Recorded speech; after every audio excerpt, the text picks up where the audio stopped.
धन्यवाद हो, महिमा हो, आराधना हो यीशु की। जय जय हो, हालेलुया हो, स्तुति हो मेरे यीशु की। धन्यवाद हो, महिमा हो, आराधना हो यीशु की। जय जय हो, हालेलुया हो, स्तुति हो। యేసుక్రీస్తు అతి పరిశుద్ధ నామంలో మీ అందరికీ శుభములు తెలియజేస్తున్నామండి. ఈరోజు కొన్ని విషయాలు మన బైబిల్ గ్రంథంలో నుంచి మనం తెలుసుకోబోతున్నది ఏంటంటే, మనము దేవుని పనివారమా కాదంటే మనం దేవుని సేవకులుగా ఉన్నామా, దాసులుగా ఉన్నామా, దేవుని పిల్లలుగా ఉన్నామా, దేవుని భక్తులుగా ఉన్నామా, ఏ కేటగిరీలో మనం వస్తున్నాము ఆ విషయాల్ని కొంచెం జాగ్రత్తగా మనం చదువుకుందామండి. కొందరు వస్త్రధారణ ఎలాగుంటుందంటే, వారు వస్త్రాలు చూస్తే వారు అక్కడ పనిచేస్తానికి వెళ్తున్నారు అనిపించరండి. అంబానీ కంపెనీలో కూడా వ్యక్తులను చూస్తే అక్కడ ఓనర్స్గానే కనిపిస్తారంట, అక్కడ వారు బాసులుగానే కనిపిస్తారంట. అందుకని ఒక ఆఫీసులో ఒక బాస్ ఏం చేశాడంటే, ఒక కొత్త వ్యక్తిని పంపించి బయట నుంచి వస్తున్నాడంట. ఏం చెప్తారు వీళ్ళు, మా బాస్ గురించి ఎంత మంచిగా చెప్తారు, ఎంతగా పొగుడతారని అడిగినప్పుడు, మీ ఆఫీసులో బాస్ ఎవరు అని ఒక వ్యక్తి వెళ్ళి అడగ్గా, ఆ వ్యక్తులు అన్నారంటే నేనే బాస్ అన్నారంట. ఆ వ్యక్తి చూడగానే ఈయన కోపం వచ్చింది. అయినా నువ్వేనా బాస్ అంటే ఇంకో వ్యక్తి లేసాడంటే నేనే బాస్ అన్నాడంట. ఉన్న వారందరూ మేమే బాసులు అన్నారంట. మరి పని చేసేవారు ఎవరు ఉన్నారు ఇక్కడ అంటే ఎవరు లేరంట. అంటే బాసు బయట నుంచి బయట నిలబడ్డాడు అని వారికి తెలియదు. కాబట్టి ఏంటంటే బాస్ అని పోజులు ఇస్తున్నారు. ఈరోజు కూడా చాలా మంది మేమే బాసు, మేమే రాజులు అంటారు, లేకపోతే మేమే ఏంటండి అధికారులు అంటారు. మంచిది, దేవుడు మనకు అర్హత ఇచ్చారు, రాజులుగా చేశారు, రాణిలుగా చేశారు.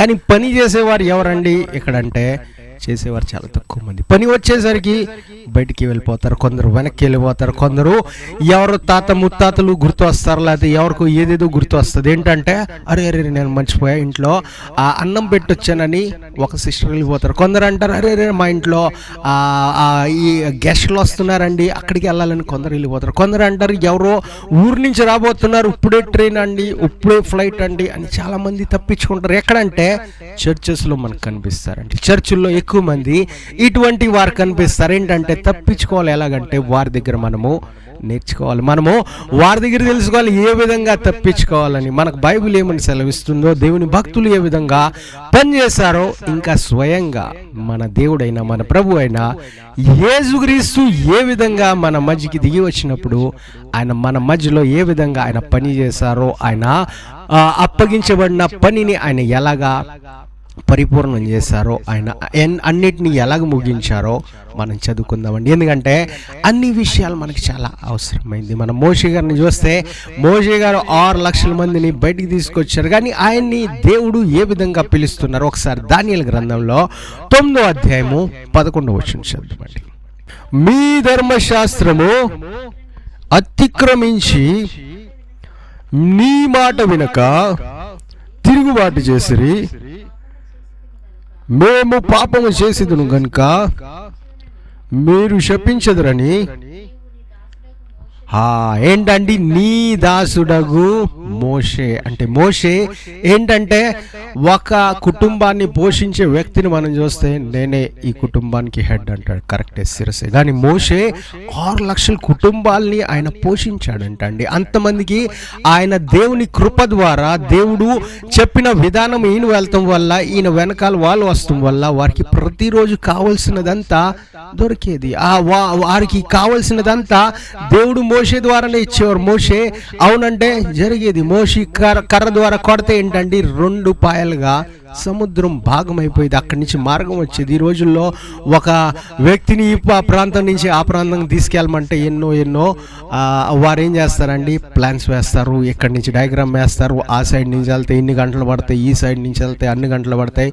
వారి ప్లానింగ్కే సంవత్సరాలు దాటిపోతే ఇక్కడ మోషే నిమిషాల్లో ఏంటంటే వారికి మార్గాన్ని తెరిసారు. అది ఎవరు జరిగిందండి, దేవుడే ఇచ్చారు. కానీ మోషేని దేవుడు శిరస్సుగా నిలబెట్టారు, మోషేని లీడర్గా నిలబెట్టారు. కానీ మోషేని ఏమని పిలుస్తున్నారండి, దాసుడుగా. ఆయన ఇష్టపడుతున్నాడు, నేను దాసుడిగా పని చేయాలి, నేను లీడర్ అయిపోయా, మాట సెలవిస్తే కర్ర కొడితే పని జరిగిపోద్ది, కానీ నేను మాత్రం దేవునికి దాసుడిని. అది జరిగించేది ఎవరంటే దేవుడే చేస్తారు. నేను నిలబడుతున్నాను కేవలం, కానీ చేసేది ఎవరంటే దేవుడు కాబట్టి ఆయనకి సర్వమహిమ కలగాలి. నేను ఒక దాసుడుగానే ఉండాలి, నేను ఒక పనివాడుగానే ఉండాలని మోషే ఏంటండి తన్ను తాను తగ్గించుకున్నాడు. అందుకని దేవుడు ఏమన్నారండి, అంతగా తగ్గించుకునే వ్యక్తి ఈ భూమి మీద ఇంకా ఎవరు లేరని మోషేకి ఆ బిరుదుని దేవుడు ఇచ్చారు. మనలో దేవుడు ఏం కోరుకుంటున్నారంటే బాసులుగా ఉండిపోండి, రాజులకు రాజు వస్తున్నారు కదా మీరే రాజుగా అయిపోండి అని చెప్తున్నారు. మంచిది, ఆ విధంగా మనం చేస్తాం. ప్రకటన గ్రంథంలో ఆ విధంగా రాసి ఉన్నది.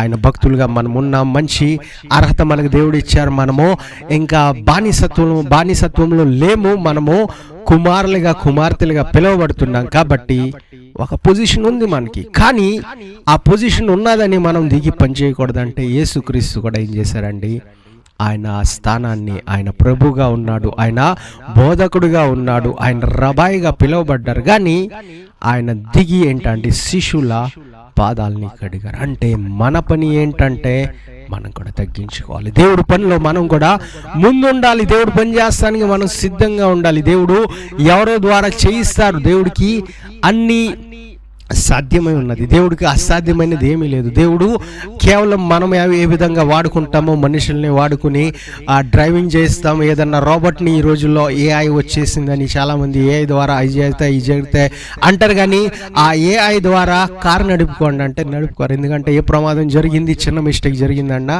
అయిపోతారు. చాలా ఎక్స్పీరియన్స్డ్ ఉన్న వ్యక్తినే డ్రైవింగ్లో పెడతారు. అదేవిధంగా దేవుడు ఆ ఏఐ లేకుండా కూడా దేవుడు మాట సెలవిస్తే జరిగిపోతాయండి. ఆయన ఎక్కడ ఉండాలంటే అక్కడ ఆయన రీచ్ అవుతారు. కానీ దేవుడు మనుషులకి ఒక ఇంపార్టెన్స్ ఇచ్చారు, మనుషుల చేతికి ఒక అధికారాన్ని దేవుడు ఇచ్చారు. ఆ అధికారం మనం వాడకుండా మనం కేవలము పొజిషన్ ఉంటే చాలు అనుకుంటే, ఆ ఫోటోల్లో కనిపిస్తే చాలు అనుకుంటే, లేకపోతే ఆ సమయంలో నా పేరు పిలిస్తే చాలు అనుకుంటే ఏంటంటే మన ద్వారా దేవుడు పనులు చేయించుకోరు. మన పేరు బట్టి, మన పొజిషన్ బట్టి, మన సెల్ఫీలు బట్టి, మన ఫోటోలు బట్టి కాదు, కానీ మన శ్రమను దేవుడు చూస్తున్నారు. ఆయన వ్యక్తి ఎంతగా ప్రార్థిస్తున్నారో, ఆ వ్యక్తి ఎంతగా దేవుడిని ఆరాధిస్తున్నారో, ఆ వ్యక్తి దేవుడిని ఎంతగా మహింపరుస్తున్నారో దేవుడు ప్రతిరోజు చూస్తున్నారండి. ఏదో ఒక రోజు వచ్చి కొన్ని ఆఫీసుల్లో చూస్తాం ఏంటంటే ప్రారంభంలో వారు 1 గంట చూస్తారు, ఆ పని చేస్తున్నారా, ఆ చేస్తున్నారు కాబట్టి వెళ్ళిపోతారు. కానీ ఆ వ్యక్తి మళ్ళీ ఆ మిగతా 8 గంటలు 9 గంటలు చేశాడా లేదా అని ఆ బాసులు చూసుకోలేరు, వాళ్ళ కెమెరాల్లో మధ్యలో చూస్తారేమో. కానీ మన దేవుడు కంటిన్యూస్గా మనల్ని చూస్తున్నారంట. అంటే ఏం చేస్తున్నా, పడుకుంటున్నామా అంటే ఏం చేస్తున్నాం, ఎవరో గురించి మనం ఏదో తప్పుడు సాక్ష్యం చెప్తున్నామా, లేకపోతే ఏమి మనం చేస్తున్నామో, ఎవరి గురించి ఏ విధంగా ప్రవర్తిస్తున్నామో దేవుడు ఏంటండి కంటిన్యూస్గా చూస్తున్నారు. కాబట్టి మనం కూడా కంటిన్యూస్గా ఆయన్ని ఆరాధించేవారుగా, కంటిన్యూస్గా ఆయన పని చేసేవారుగా మనం ఉన్నట్లయితే ఆయన రాకడి సమయంలో దేవుడు ఏంటండి ఆ మహిమ కిరీటాన్ని మనకిస్తానికి ఆయన ఇష్టపడతారు. ఏదో ఇష్టం లేకుండా మనం కష్టపడి మనం నిద్రపోవటానికి కష్టం, లేకపోతే పరిగెడటానికి కష్టం, లేకపోతే వేరే వారు చేసే పనులు చూసి కూడా చాలా మంది కష్టం వస్తుంది. ఎవరో పని చేస్తున్నారు, వారు చేస్తున్నారు, చూడండి రా వారు ఎలా చేస్తున్నారు చూడండి బాబు అంటే అది చూస్తానికి కూడా చాలా మందికి ఏంటంటే కష్టమైపోయింది. కానీ దేవుడు మనల్ని ఆ విధంగా పిలవలేదు. కానీ దేవుడి పనిలో మనం కూడా పాలిభాగస్తులు అవ్వాలని, ఆయన పని మనం చేయాలని మోషే ఏ విధంగా దాసుడిగా పిలువబడి చేస్తానికి ఇష్టపడ్డాడో మనం కూడా చేయాలని దేవుడు ప్రణాళిక అండి. అదేవిధంగా యాకోబు రాసిన పత్రిక 1వ అధ్యాయం 1వ వచనం చదివినట్లయితే మనకి ఈ విధంగా కనిపిస్తుంది. దేవుని యొక్కయు ప్రభు అయిన యేసుక్రీస్తు యొక్కయు దాసుడైన యాకోబు. యాకోబు ఎవరండి? యాకోబు గారు ఎవరు అంటే యాకోబు గారు మరియంకు పుట్టిన కుమారుడే. అంటే యేసు ప్రభువుకి ఆయన తమ్ముడుగా పిలువబడచ్చు. కానీ ఆయన ఎందుకు పిలువబడట్లేదు అంటే చూడండి, ఆత్మీయ తండ్రి యేసు ప్రభుకి ఎవరండి? యెహోవా దేవుడే. ఆయనలో ఒకటే ఉన్న భాగము ఏంటండి? మన కొరకే దిగి వచ్చిన యేసు ప్రభు. ఈయన ఇక్కడ దాసుడుగా పిలువబడటానికి ఇష్టపడుతున్నాడు. ఆయన అధికారం ఉంది. ఒకవేళ తండ్రి లేకపోతే ఏంటంటే భార్యకి అధికారం వచ్చేస్తుంది. ఒకవేళ భార్య అక్కడ లేదంటే పిల్లలు మాదే, ఈ ఇల్లు మాదే, ఈ కంపెనీ మాదే, ఈ కారు మాదే. చిన్న పిల్లలు ఏంటండి పుట్టిన వెంటనే తండ్రిదేదో నాదే అంటారు, వారు ఉన్నదంతా నాదే అంటారు. అదేవిధంగా ఇక్కడ యాకోబు నాది నాది నాది అని పిలవట్లా, లేకపోతే నాకు ఆ అధికారం ఉంది, ఆ స్థాయి నాకు ఉంది, అదే ఇంట్లో నేను జన్మించాను అని ఆయన ఇక్కడ ప్రౌడ్గా ఫీల్ అవ్వట్లేదు, కానీ ఆయన దాసుడుగా అవటానికి ఇష్టపడుతున్నాడండి. దేవుని దాసుడుగా, యేసుక్రీస్తు దాసుడుగా పిలువబడటానికి ఆయన ఇష్టపడ్డాడంటే పని చేయాలని ఆయన ఆశ. మనం ఎప్పుడైతే పనివారం అంటే వారిని ఏమి చేస్తారండి, పని చేయండి అని చేయిస్తారు. అంటే మనము పని చేసేవారు బయటి విషయాల్లో కాకుండా దేవుని విషయంలో మనం ఎప్పుడైతే ప్రార్థన చేస్తామో, దేవా నీ దాసుడు నేను, నీ పనివాడిని, నాకు ఆ భాగ్యాన్ని అప్పచెప్పు, మీ పనిని మాకు అప్పచెప్పండి అయ్యా మనం ప్రార్థన చేస్తే దేవుడు పనిని అప్పచెప్తారండి. అది పాటలు పాడే పని అవ్వచ్చు, లేకపోతే దేవుడిని స్తుతించే పని అవ్వచ్చు, ప్రార్థన చేసే పని అవ్వచ్చు, చర్చిలు కట్టే పని అవ్వచ్చు, దేవుని కొరకే, ఆత్మల రక్షణ కొరకే పని అవ్వచ్చు. అన్నిటికంటే ముఖ్యమైన పని ప్రభు మనకి అప్పగిస్తారు. కానీ మనం ఇష్టపడకుండా మనం కేవలము ఎవరో కష్టపడితే మేము తీసుకుంటే మంచిది అలా కూడా దేవుడు ఇస్తారు. కానీ అన్నిసార్లు మనము అదే విధంగా ఉండాలని దేవుడు కోరుకోవట్లేదండి. ఇక్కడ దేవుని భక్తులు, దేవునితో పెరిగిన వారు కూడా ఏమంటున్నారంటే, మేము యేసు ప్రభు ఒక దాసులము, యేసు ప్రభుకు మేము దాసులము, అలాగ పిలువబడటానికి వారు ఇష్టపడుతున్నారండి. కాబట్టి మనం కూడా వారి పని చేస్తానికి మనం కూడా ఇష్టపడాలి. మన పొజిషన్ ఎటువంటి పొజిషన్లో మనం రీచ్ అయిపోయినా, చాలామంది ఈ రోజుల్లో డాక్టర్లు అయిపోతారు, అయినా వారి ఆదివారం వచ్చేసరికి, ఉపవాస ప్రార్థనలు వచ్చేసరికి చర్చిల్లో మ్యాట్లు తీస్తాం, లేకపోతే చర్చిల్లో చేపలు వేస్తాం, చీరలు వేస్తాం. వారు సిగ్గుపడరండి, ఎందుకంటే వారు దేవుని ఆత్మతో నింపబడిన వారు. ఎంఆర్ఓలు కూడా అటువంటి పని చేస్తున్నారంటే, విఆర్ఓలు కూడా అటువంటి పని చేస్తున్నారు, కలెక్టర్లు కూడా చాలా చోట్ల చేస్తానికి అవన్నీ ఇష్టపడుతున్నారండి. కానీ చాలామంది ఇప్పుడే ఒక ఇంజనీరింగ్ ఎగ్జామ్ పాస్ అయ్యారంటే, లేకపోతే ఒక డాక్టరేట్ ఎగ్జామ్ పాస్ అయ్యారంటే, లేకపోతే చిన్న డిగ్రీ పాస్ అయినా వెంటనే వారి పొజిషన్ మారిపోతుంది, వారి మాట మారిపోతుంది, వారి వస్త్రధారణ మారిపోతుంది. అవన్నీ మారిన దేవుని పనిలో మాత్రం ముఖ్యంగా మనము పనిచేసేవారుగా ఉండాలండి. మనం ముందు వెళ్తే అక్కడ పనులు మాకు అప్పచెప్తారు, అక్కడ తుడవమంటారు, అక్కడ కుర్చీలు వేయమంటారు, చీరలు తుడవమంటారు, అక్కడ ఇది పెట్టమంటారు, అది పెట్టమంటారు అని చాలామంది కావాలని ఆఖరికి వస్తున్నారు. కానీ ఆ భాగ్యము, దేవుని పని చేసే భాగ్యము చాలా తక్కువ మందికి వస్తుందండి. అది దొరికినప్పుడు మనం వదిలిపెట్టినట్లయితే అది జరగదు అని చాలామంది అనుకుంటారు. కానీ అది మనకంటే ఇంకా మంచిగా చేసేవారు చాలామంది ఉంటారండి, మనకంటే ఇంకా క్లీన్గా చేసేవారు కూడా చాలామంది ఉంటారు, మనకంటే ఇంకా అద్భుతంగా వాటిని తయారు చేసేవారు చాలామంది ఉంటారు. కానీ మనము ఏంటంటే, అది నేను లేకపోతే జరగదు బ్రదర్, అది లేకపోతే జరగదు పాస్టర్, నేనే కేవలం ఒక్కడనే ఆ చర్చిలో అన్ని పనులు చూసుకుంటానని చాలామంది అతిశయిస్తారు. అలాగ కాదండి, మనం లేకపోతే దేవుడు ఎవరినన్నా వాడుకుంటారు. ఏలే కాలంలో కాకుల్ని వాడుకున్న దేవుడు ఈ రోజుల్లో కూడా ఆయన వాడుకోగలరండి. ఈ రోజుల్లో ఇంకా టెక్నాలజీ పెరిగింది, ఆ టెక్నాలజీని వాడుకోలేరా అంటే వాడుకోగలరు. కానీ దేవుడు ఎందుకు పిలుస్తున్నారంటే, మనకు ఆయన ఆశీర్వదించాలని, మనల్ని ఆశీర్వదింపజేయాలని, మన కొరకే ఆయన సిద్ధపరిచిన వాటిని మనం పొందుకోవాలని దేవుడు మార్గాన్ని మన కొరకే తెరుస్తున్నారు. కాబట్టి ఆ మార్గాన్ని మనము ఎన్నుకుందామండి, ఆయన నడిపించే ఆ త్రోవలో మనము నడుస్తాం. అదేవిధంగా మనం ఇంకా ముందు అపోస్తులుడైన పౌలు తీతుస్కు రాసిన పత్రికలో 1వ అధ్యాయం 2వ వచనం మనం చదువుదాం. దేవుని దాసుడును యేసుక్రీస్తు అపోస్తులుడైన పౌలు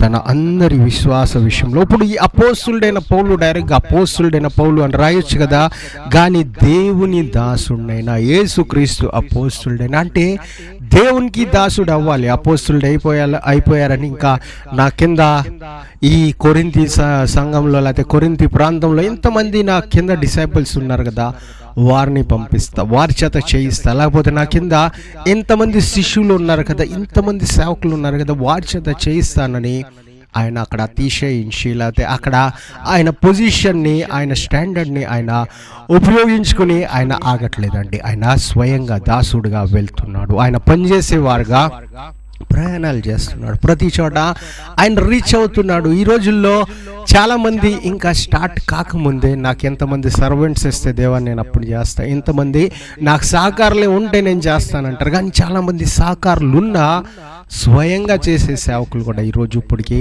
ఉన్నారండి. ఎంతోమంది సువార్థికులు చర్చిల్లో ఉన్న వారు స్వయంగా వెళ్ళి సువార్త ప్రకటిస్తున్నారంటే దేవుని ఆత్మ వారిలో ఉందా అండి. ఇంకా చాలామంది ఏంటంటే అనేక పనివారు వారి చర్చిల్లో ఉన్న వారు కూడా స్వయంగా వచ్చి వారితో పాటు పనిచేస్తారు. స్టేజ్లు కడతాం, లేకపోతే లైటింగ్లు ఫిక్స్ చేస్తాం, లేకపోతే చర్చికి కావాల్సిన మ్యూజిక్ కనెక్షన్ ఇస్తాం. మ్యూజిక్లో ఇబ్బందులు వస్తే స్వయంగా వెళ్ళి వాటిని రిపేర్ చేసి తీసుకొస్తాం. అంటే ఎన్నో కష్టాలు ఉంటాయండి. ఎన్నో పెద్ద సంఘం అంటే ఏదో ఉండదేమో అనుకుంటారు, లేకపోతే చిన్న సంఘం అంటే ఎవరు వారిని చూడట్లేదు అనుకుంటారు. ప్రతి సంఘంలో పని అనేది ఉంటుంది, కానీ అది ఎప్పుడు మనకు కనిపిస్తుంది అంటే మనము చర్చ్ స్టార్ట్ అవ్వక ముందే వెళ్తే, లేకపోతే ఆదివారం ప్రార్థన అంటే శనివారం రాత్రి నుంచి మనం ఎదురు చూస్తే ఆ పనులు మనకు కనిపిస్తాయండి. మీటింగ్లు ఉన్నాయి, సభలు ఉన్నాయంటే ఒక నెల ముందు నుంచి అక్కడికి వెళ్తే ఆ స్థలము ఎక్కడైతే మీటింగ్ జరగబోతుంది అక్కడ మనకు కనిపిస్తుంది. ఏంటంటే దేవుడి పని చాలా ఎక్కువగా ఉంది. ఒక సేవకులు చేస్తున్నారంటే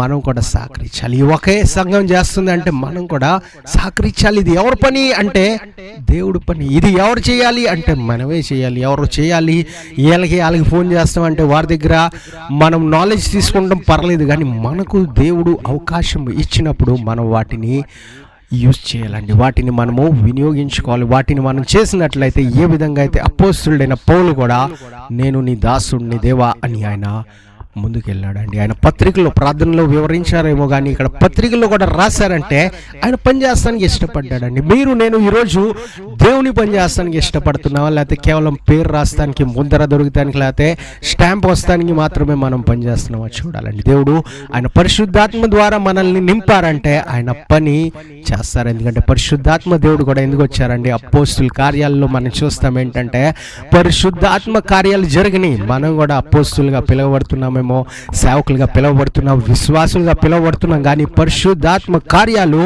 మన ద్వారా జరగాలండి. మనం ముందుగా యాక్సెప్ట్ చేసుకోవాలి, ముందుగా మనం ఒప్పుకోవాలి. మనం కూడా దేవుని పనివారం అని, దేవుని దాసులు మనం ఎప్పుడైతే ఒప్పుకుంటామో చూడండి దేవుని పరిశుద్ధాత్మ కార్యాలు మన ద్వారా జరుగుతాయి. అదేవిధంగా సమూయేలు రాసిన 2వ గ్రంథము 7వ అధ్యాయము 5వ వచనం చదివినట్లయితే ఈ విధంగా అక్కడ మనకు కనిపిస్తుందండి. నీవు పోయి నా సేవకుడగు దావీదుతో ఇట్లా. ఏంటంటే ఇక్కడ దావీదు ఎవరు అంటే దావీదు రాజు, కానీ దావీదును సేవకుడు అని దేవుడు పిలుస్తున్నారంటే దానికి కారణం ఏంటండి? దావీదు పనిచేస్తున్నాడు. దేవుడు పనిచేస్తానికి ఆయన ఇష్టపడుతున్నారు. ఈ రోజుల్లో పనివారుగా పిలవబడటానికి ఇష్టపడరు చాలా మంది. బాస్ బాస్ బాస్ అంటారు, కానీ దావీదు మాత్రం ఇక్కడ నేను 12 గోత్రాలకి రాజు, ఒక గోత్రం కూడా తగ్గిస్తానికి వీలు లేదు, నేను రాజుగానే ఉంటా, అదే స్థాయిలో ఉంటా, అదే పనివారు ఎంతోమంది ఉన్నారు పనివారు, నేను వారి చేత చేయించుకుంటా, నాకేం అవసరం వచ్చింది పనివారుగా మారటానికి, కానీ ఆయన బాధపడట్లేదండి. ఆయన ఇష్టపడ్డాడు. దేవుడు పిలవగా, దాసుడిగా పిలువగా ఆయన వెళ్ళటానికి ఇష్టపడ్డాడు. ఆయన దేవుని సన్నిధిలో ఏమంటున్నారండి? ఒక దినం గడుపుట 1000 దినాల కంటే శ్రేష్టం అంటున్నారు. ఈ రోజుల్లో నా అసిస్టెంట్ పాస్టర్లు ఉన్నారుగా, వారు చూసుకుంటారు, లేకపోతే నా కింద పనివారు ఉన్నారు కదా, ఆ టీం ఉంది కదా, కోయిర్ టీం, వారు చూసుకుంటారని వారి చేతిలో పెట్టకుండా దావీదు మాత్రము నేనే ముందు భక్తుడిని, నేనే ముందు సింగర్ని, నేనే దేవుని దాసుణ్ణి అని ఆయన వచ్చారంటే అంటే వారి మనసు ఎటువంటిదండి? మనం చాలాసార్లు ఈ లోకంలో నాకు పెద్ద డిగ్రీ వచ్చేయాలి, నేను పెద్ద డాక్టర్ని అయిపోవాలి, ఇది అయిపోవాలి అంటారు, కానీ ముందు అడ్మిషన్ కావాలని ప్రార్థన చేస్తున్నామా? ఆ అడ్మిషన్ దొరకగా ఆ చదువు గురించి ప్రార్థన చేస్తున్నామా? అది ఎలా చదవాలో నాకు నేర్పించమని ప్రార్థన చేస్తున్నామా? లేకపోతే డైరెక్ట్ టీచర్లే మార్క్స్ ఇచ్చేయాలని ప్రార్థన చేస్తున్నామా? మనం కూడా ఈ భక్తులు ఏ విధంగా వెళ్ళారో ఆ విధంగా వెళ్ళాలండి. వారు ఏ పని చేశారో, ఏ విధంగా పనివారుగా వారు ముందుకు వెళ్ళారో ఆ విధంగా మనం ఉండాలండి. దేవుడు నా కాపరి అని పిలవగాడు. ఎందుకు పిలుచుకున్నారండి? దావీదే కాపరి కదా, దావీదే గొర్రెలకు కాపరిగా ఉన్నాడు కదా, కానీ దేవుడు అవసరం. దేవుడు లేకపోతే జరగదు. దేవుడే కాపాడారు. ఆ సింహం నుంచి ఆ గొర్రె పిల్లల్ని బయటికి తీసుకొచ్చారంటే దానికి కారణం ఎవరంటే దేవుడే. అక్కడ ఆ ఎలుగుబంటి నుంచి ఆ దావీదు కాచుకుంటున్న ఆ గొర్రెల్ని ఎవరు కాపాడారంటే యెహోవాయే కారణం. కాబట్టి ఆ దేవుడు అవసరం. ఆ దేవుడికి నేను దాసుడిని కావాలి, దేవుడు చెప్పినట్టుగా నేను వినాలి అని దావీదు ఇష్టపడ్డాడండి. సమూయేలు వచ్చి దాసుడుగా ఉన్నారు, ఆయన్ని పిలవాలి అంటే పిలిచాడు. ఆయన తర్వాత మనం చూస్తే సొలొమోన్ గారి విషయంలో కూడా అదే జరిగింది. ఇంకా ఎక్కువ జ్ఞానం ఉంది సొలొమోన్కి, అయినా ఆ జ్ఞాని కూడా దేవునికి దాసుడు అవటానికి ఇష్టపడ్డాడండి. ఈ రోజుల్లో చాలామంది ధనం వచ్చిందంటే మర్చిపోతారు దేవుడు ఎందుకు అనుకుంటారు. దేవుడు ఆ రోజంతా మేము దేవుని సన్నిధిలోనే గడుపుతామంటారు, కానీ ఏంటంటే ఆ వచ్చింది ఎన్ని గంటలు గడిపావు ఆదివారం అంటే ఏదో అరగంట ఉన్నానండి. ఎన్ని గంటల ఆరాధన జరిగిందంటే 3 గంటలండి అంటారు. మరి ఏం చేసావంటే ముందు వెళ్తే మాకు పని చెప్తారని మేము రావట్లేదని చాలామంది లేటుగా వస్తాం ప్రారంభించారు. చాలామంది ముందు వెళ్ళిపోతే అబ్బో ఎక్కడ నన్ను ప్రార్థన చేయమంటారు, ఎక్కడ నన్ను పాట పాడమంటారు, ఎక్కడ నన్ను టేబుల్ ఎత్తమంటారు, ఎక్కడ నన్ను కుర్చీ జరపమంటారని చాలామంది భయపడుతున్నారండి. చాలామంది వెనక్కి వెళ్తున్నారు. చాలామంది ఫోటోల్లో కనిపిస్తే సరిపోద్ది, లేకపోతే సెల్ఫీలో ఉంటే సరిపోద్ది, నా పేరు అక్కడ చదివితే సరిపోద్ది అని ఆ విషయాల్లోనే చాలా తపన పడుతున్నారు. ఆ విషయం కొరకే చాలా వారు ప్రయాసపడుతున్నారు, కానీ దేవుని పని చేయాలి అని కోరుకునేవారు చాలా తక్కువ మంది అండి. బ్యాక్గ్రౌండ్లో చేసేవారు చాలా తక్కువ మంది కనిపిస్తారు. దేవుడు నాకు ఇచ్చారు ఈ అర్హత, నాకు ఇచ్చారు ఈ బాధ్యత అని చేయాలంటే చాలా తక్కువ మంది కనిపిస్తున్నారండి. మనం ఒకసారి మొదటి రాజుల గ్రంథంలో 3వ అధ్యాయం 8వ వచనం చదువుకుందామండి.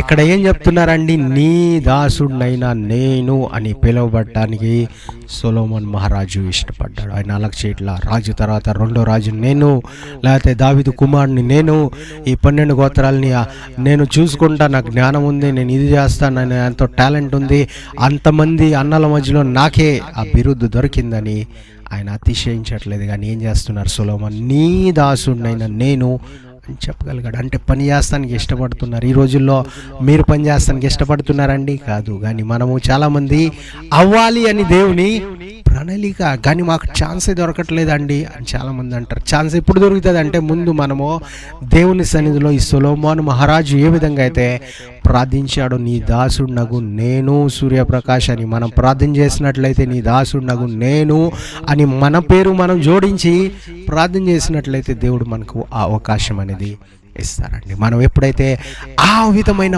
ప్రార్థనలు చేస్తామో దేవుడు మన ప్రార్థనలు ఆలకిస్తాడు. కానీ మనం ఏమనుకుంటామంటే ఆ పని ఎవరో చేసి ఉంటారు, దానికి పేరు మాది రాయండి అని చాలామంది చెప్తారు. బ్రాండ్లు ఎన్ని తయారైనా బ్రాండ్ వారు కూడా వేరే వారికి ఇచ్చేస్తున్నారు వారు చేయలేక. కానీ మనము చేయాలని, దేవుడు పని చేయాలని మనము ఇష్టపడాలండి. మనము ముందుకు రావాలి. సొలొమోను అంతగా ఆయన మంచి ప్రణాళికలు, ఎన్నో భవనాలు ఉన్నాయి, ఆయన కింద ఎంతోమంది పనివారు ఉన్నారు, కానీ ఆ పనివారితో పాటు నేను దేవుని పనివాడును అని ఆయన చెప్పడానికి ఇష్టపడ్డాడని, ఆ విధమైన పని చేస్తానికి ఆయన ఇష్టపడ్డాడు. ఎంతమంది దాసులున్నా ప్రాబ్లం లేదు, ఎంత పెద్ద భవనాలు ఆయన కట్టినా ప్రాబ్లం లేదు, అంతటితో ఆయన ముగించుకుంటున్నాడంటే కాదు. ఇంకా నేను నీ దాసుడిని, ఇంకా నేను చేయాలి, ఇంకా నీ పనులు చేయాలి, ఇంకా సువార్త వెళ్ళాలి, నీ మహిమ నా ద్వారా ఇంకా అనేకలు చూడాలనే ఆశతో సొలొమోన్ కూడా దాసుడిగా పిలువబట్టడానికి ఇష్టపడ్డాడు. మనం కేవలం ఆయన రాజు, సొలొమోన్ రాజు, దావీదు రాజు, దాని తర్వాత యెరోబాము రాజు అని రాజు అని మనం రాజుల పేర్లే చదువుతున్నాం, కానీ ఆ రాజులు కూడా దాసులు అయ్యారని చదవటానికి మనకు టైం కనిపించట్లేదండి. ఆ దాగి ఉన్న మాటలను మనము చూసి చదివి వారి ద్వారా వారిలాగా మనం కూడా అవ్వాలని ఇష్టపడేవారు చాలా తక్కువ మంది కనిపిస్తున్నారండి. కాబట్టి మనం అయినట్లయితే, ఆ విధంగా మనం కూడా వాడబడినట్లయితే, ఆ విధంగా మన ప్రార్థనలు కూడా అయినట్లయితే దేవుడు మార్పులు చూపిస్తారండి. దేవుడు పని మనం చేస్తే మన పని ఆయన చేస్తానికి చాలా స్పీడ్గా సిద్ధంగా ఉన్న దేవుడు ఆయన. కాబట్టి మనం కూడా ఆ విధంగా అవుదామండి. అంతేకాకుండా మన సమూయేలు గారు ఏం చెప్తున్నారు వారి గురించి కూడా మనం చదివినట్లయితే మొదటి సమూయేలు గ్రంథంలో 3వ అధ్యాయము 9వ వచనం కూడా మనం చదువుదామండి. నీవు పోయి పడుకొనుము, ఎవరైనా పిలిచిన ఎడ్ల యెహోవా నీ దాసుడగు నేను ఆలకించుచున్నాను, ఆజ్ఞ నిమ్మని చెప్పమని సమూయేలుతో అనగా. ఇక్కడ చూడండి, సమూయేలు గారితో ఏలీ గారు ఇలాగ అన్నట్ల, వెళ్ళి చెప్పు నీ భక్తుడు నేను ఇక్కడ నీ పిలువబడిన ఇక్కడ యాజకుడుగా రానున్న రోజుల్లో మహాయాజకుడు కాబోతున్నా నేను అని చెప్పట్లా, కానీ నీ దాసుడినైనా నేను అని చెప్తే దేవుని స్వరం నువ్వు వినగలుగుతావు బిడ్డ అని సమూయేలుతో చెప్తున్నారు. అంటే రానున్న రోజుల్లో సమూయేలు అనేక రాజుల్ని అభిషేకించబోతున్నాడు. దేవుడు చెప్పినట్టే ఆ పనులు సమూయేలు ద్వారా జరగబోతున్నాయి. అయినా ఈయన దాసుడు అవటానికి ఇష్టపడ్డాడు, పనివాడు అవటానికి ఇష్టపడ్డాడు, దేవుడు నడిపించే ఆ త్రోవలో వెళ్తానికి ఇష్టపడ్డాడు. దావీదుని ఎల్లు అభిషేకించరా అంటే సమూయేలు ఎలాగనలా, దేవా ఆ వ్యక్తిని ఇక్కడే పంపించు, నేను వెళ్తాం ఎందుకు, ముసలోడిని అయిపోయాను కదా అని బాధపడాలి. ఆయన పనివాడుగా, దాసుడుగా, దేవుని దాసుడుగా ఆయన వెళ్ళాడు. ఏ కుమారుని అభిషేకించాలి, ఇక్కడ 7 ఉన్నారుగా, 8వ వాడు ఉన్నాడా లేడా, ఇప్పుడు వస్తాడు, ఎంతసేపు నేను వెయిట్ చేయాలి అని అలాగ అడగలేదండి. కానీ ఆయన ఏం చేశారంటే ఆయన వచ్చేంత వరకు, దావీదు వచ్చేంత వరకు ఎదురు చూసి ఆయన్ని అభిషేకించారు. ఆ విధంగా మనం ఉండాలండి. చాలామంది ఈ రోజుల్లో దైవజనులు ఇంటికి వస్తున్నారంటే 5కి వస్తున్నాను నాన్న, మీ ఇంటికి నేను వస్తున్నానండి అని సేవకులు చెప్తే 5ంటికి కాదండి 6ంటికి రండి, ఇంకా మేము ప్రిపేర్ చేయలే, ఇంకా ఇది చేయలే, అది చేయలేదు అంటారు. అంటే దేవుని దాసులు వచ్చే సమయాన్ని మనమే వారిని ఆటంకపరుస్తాం. ఇక్కడ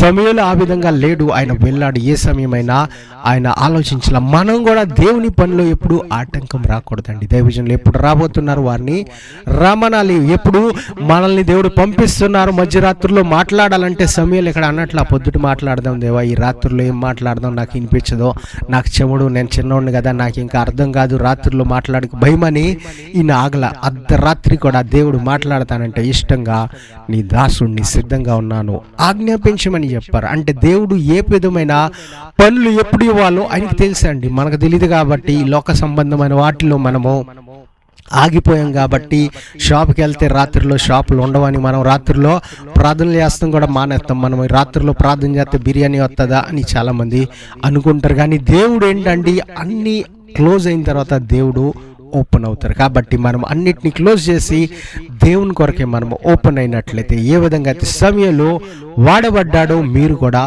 వాడబడతారండి. ఆ విధంగా దేవుడు మిమ్మల్ని కూడా వాడుకుంటారు. కాబట్టి మనము ఆ విధంగా మనం తగ్గించుకోవాలని వాక్యము సెలవిస్తుంది. ఇంకో మాటను చూసి మనం చదువుకుని ముగించుకుందామండి. అబ్రహాం గారి గురించి ఆదికాండంలో 26వ అధ్యాయం 24వ వచనం చదివి ముగించుకుందాం. ఆ రాత్రియే యెహోవా అతనికి ప్రత్యక్షమై, నేను నీ తండ్రి అయిన అబ్రహాము దేవుడిని, నేను నీకు తోడై ఉన్నాను గనుక భయపడకము, నా దాసుడైన అబ్రహామును బట్టి. జాగ్రత్తగా అండర్లైన్ చేద్దామండి. ఇక్కడ అన్నట్ల నా స్నేహితుడైన అబ్రహాము, విశ్వాసికి కర్త అయిన అబ్రహాము, లేకపోతే విశ్వాసంలో నిలిచి ఉన్న అబ్రహాము, రూఢిగా నమ్మిన అబ్రహాం అనట్లేదు, కానీ నా దాసుడైన అబ్రహాము అని దేవుడు చెబుతున్నారంటే దానికి కారణం ఏంటండి, ఆయన పని చేశారు. దేవుడు ప్రత్యక్షమైనప్పుడు, దేవుని దూతలు ప్రత్యక్షమైనప్పుడు ఆయన స్లోగా వెళ్ళాల, లేట్గా రండి, ఇప్పుడే కదా భోజనం చేస్తాం, మళ్ళీ మీ కొరకు ఏం సిద్ధపరుస్తాం, మేము చేయి కడిగేసుకున్నాం, లేకపోతే ప్లేట్లు కడిగేసుకున్నాం, తోమేసుకుందాం అని చాలామంది పెట్టరండి. కానీ ఇక్కడ అబ్రహాము దేవుని దూతలు రాగా, దేవుడి ప్రత్యక్షమవగా ఆయన పరిగెట్టుకుని వెళ్ళి సారాతో చెప్పాడు, ఇది తీసుకుని వండు, ఇది తయారు చేయి, అది తయారు చేయి, అన్నిటినీ సిద్ధపరిచారంటే ఆయనలో ఏముందంటే దేవుని భయం ఉంది. భయభక్తులతో దేవుని పని చేస్తానికి ఆయన సిద్ధంగా ఉన్నారు. మనము రేపు రేపు రేపు అంటే దేవుడు వచ్చే సంవత్సరం అని మనకు వెయిట్ చేస్తారండి. మనం ఒక రోజు లేట్ చేస్తే దేవుడు ఒకరోజు ఆయన దృష్టిలో ఏంటంటే 1 సంవత్సరం లేకపోతే 1000 సంవత్సరం అంతా లేటు ఆయన దృష్టికి అలా కనిపిస్తుంది. మనం ఒకరోజు లేట్ చేస్తే దేవుడు సంవత్సరాలు లేట్ చేస్తారు. కాబట్టి మనం దేవుడు పని చేసే సమయంలో రేపు లేకపోతే వచ్చే గంట లేకపోతే వచ్చే నిమిషం అనకుండా ఇదే నిమిషంలో చేస్తానికి మనం సిద్ధపడినట్లయితే ఇదే సమయంలో దేవుడు కూడా మనకిస్తానికి ఇష్టపడతారండి. అబ్రహాము ఎంత ముసలుడైపోయినా, ఎంతగా ఆయన దాటిపోయిన అన్ని సంవత్సరాల ఎదురు చూసిన అబ్రహాము వచ్చే సంవత్సరంలోనే పొందుకున్నాడంటే దానికి కారణం ఏంటంటే అదే క్షణంలో ఆ సారా గారు శక్తిని పొందుకున్నారంటే, గర్భము ధరించుకునే శక్తిని ఆమె పొందుకున్నారంటే దానికి కారణం ఏంటంటే అబ్రహాము ఆలస్యం చేయలేదండి. అబ్రహాము దేవుని కొరకే ఆయన సేవ చేస్తానికి ఆయన లేట్ చేయాలి. ఆయనకి వచ్చిన అవకాశాన్ని ఆయన యూజ్ చేసుకున్నాడు, ఉపయోగించుకున్నాడు, వినియోగించుకున్నాడు. కాబట్టి మనకొచ్చే అవకాశము మనం అడిగినట్లయితే దేవుడు ఇస్తారు. మనం ఎదురు చూసినట్లయితే దేవుడు ప్రత్యక్షం అవుతారు. మనము చేయాలని కోరికతో ఉంటే దేవుడు మన ద్వారానే చేయిస్తారండి. దేవుడు చేయించాలంటే ఈ లోకంలో చాలామంది ఉన్నారు. ఏదైనా ఆయన వాడుకోవచ్చు, ఏ సృష్టినైనా మాటనైనా ఆయన మాట ద్వారానే అన్నీ కలిగించవచ్చు. కానీ దేవుడు మనల్ని వాడుకుని మనల్ని ఆశీర్వదించాలి, మనల్ని దీవించాలని ఆయన ప్రణాళిక. కాబట్టి ఆయన ప్రణాళిక చెప్పిన మనం నడిచినట్లయితే మనం ఆయన దీవెనలు పొందుకుంటామండి. ఆయన ఇచ్చే వాటిని మనము పొందుకుంటాం. కాబట్టి ఆయన ప్రణాళికలో మనం ఒకటవ్వాలని దేవుని వాక్యము ఏ విధంగా అయితే ఈరోజు చదువుకున్న దాసులు, ఆ రాజులైనా యాజకులైనా దాసులు అనబడటానికి ఇష్టపడ్డారు. అపోస్తులైనా శిష్యులైనా దేవుని సహోదరులైన వారు కూడా దేవునికి దాసులు అనబడటానికి ఇష్టపడ్డారు. అదే విధంగా మనం కూడా పిలువబడాలని ఇష్టపడినట్లయితే దేవుడు మన ద్వారా దేవుని పరిశుద్ధాత్మ కార్యాలు జరిపిస్తారండి. అది జరిపించాలంటే, జరుగుతున్నాయంటే మనకిచ్చిన ఆపర్చునిటీ, మనకు వచ్చిన అవకాశాన్ని మనం వాడుకుంటానికి దేవుడు మనల్ని సిద్ధపరుచుతున్నారు. కాబట్టి మనం సిద్ధపడదామండి. అందరు కళ్ళు మూసుకున్నట్లయితే చిన్న ప్రార్థన. స్తోత్రం దేవా, ఈరోజు ఎవరైతే అనారోగ్యంగా ఉన్నారో వారిని ముట్టండి. ప్రతి అనారోగ్యాన్ని తొలగించండి. బాధల్లో ఉన్నవారు, అప్పుల్లో ఉన్నవారు, సమస్యల్లో ఉన్నవారు, ఇబ్బందుల్లో ఉన్నవారు, ఏ కష్టాల్లో నష్టాల్లో ఏ పరిస్థితుల్లో ఉన్నా ప్రభు మీకు అసాధ్యమైనది ఏమీ లేదు. సమస్తం సాధ్యమైన దేవుడు, మీరే సాధ్యపరచండి. అందరినీ ప్రభు మీరే దీవించండి. మీ సన్నిధిలో వారు కూడా దాసులుగా పనిచేస్తారని, మీ సేవకులుగా పనిచేస్తారని, మీ భక్తులుగా పనిచేస్తారని, మీ పనివారుగా పనిచేస్తానికి సిద్ధపడిన వారందరినీ మీ చేతికి అప్పచెప్తున్నామయ్యా. ఎంతమంది ఉన్నారో, ఎంతమంది చేయెత్తుతున్నారో అందరి చేతుల్ని మీరు ముట్టండి. వారిని ప్రభు మీరే వాడుకోండి. మీ సేవ పరిచర్య కొరకై అద్భుత రీతిగా ఏ విధంగా అయితే అపోస్తలుడైన పౌలుని వాడుకున్నారో, రాజైన దావీదును వాడుకున్నారో, మిమ్మల్ని స్తుతిస్తానికి, ఆరాధిస్తానికి, అలాగే గంభీరంగా ఇంకా ప్రభు అద్భుతంగా వాడబట్టడానికి మీ బిడ్డలందరినీ వాడుకోండి. మీ పరిచర్యలు, మీ సేవలో ప్రార్థన వీరులుగా ప్రభా ఎస్తేరు వలె అందరినీ వాడుకుని మీరే అభిషేకించి నడిపించమని కోరుతూ అన్ని విషయాలు మీ చేతికి అప్పచెప్తూ, మీ రాకడ ఆలస్యమైతే మరొకసారి వాక్యం ద్వారా ప్రభా అనేకుల్ని ప్రత్యక్షిస్తానికి, అనేకుల్ని ప్రభా మీ స్వార్థ ప్రకటిస్తానికి మమ్మల్ని అందరినీ వాడుకోమని కోరుతూ ఈ ప్రార్థన యేసుక్రీస్తు అతి పరిశుద్ధ నామంలో అడిగి వేడుకుంటున్నాం పరమ తండ్రి, ఆమేన్. దేవుడు మిమ్మల్ని అందరినీ దీవించును గాక, ఆమేన్. हमारी पहली रविवार की आराधना सभा हर रविवार 10 बजे लोनावाला में, हर रविवार 10:30 बजे लोनावाला में होता है. अगर आप लोनावाला, कोपोली, खंडाला या पिंपरी के आसपास रहते हैं तो ये आराधना हमारी तेलुगु और हिंदी में होती है. आप लोग वहाँ पे आ सकते हैं. आपको अगर किसी एड्रेस की ज़रूरत है आप हमको 9819533763 पर कॉल कर सकते हैं. हमारी दूसरी आराधना सभा हर रविवार 5 बजे से शाम को नेरुल नवी मुंबई में होती है. ये सभा हिंदी और तेलुगु में होता है. अगर आप आना चाहेंगे, आप नवी मुंबई या मुंबई में रहते हैं तो आप हमको संपर्क कीजिए 9819533763 पर, ताकि हम लोग आपको मार्ग, लोकेशन आपको भेज सके. हमारी तीसरी आराधना रविवार की हर रविवार 8 बजे से 10 बजे तक ऑनलाइन गूगल मीट में होता है. आपको अगर लिंक चाहिए, आप कोई भी जगह पे रहे, आप ज्वाइन हो सकते हैं. आप हमको संपर्क कीजिए 9819533763 पर. Thank you. God bless you all.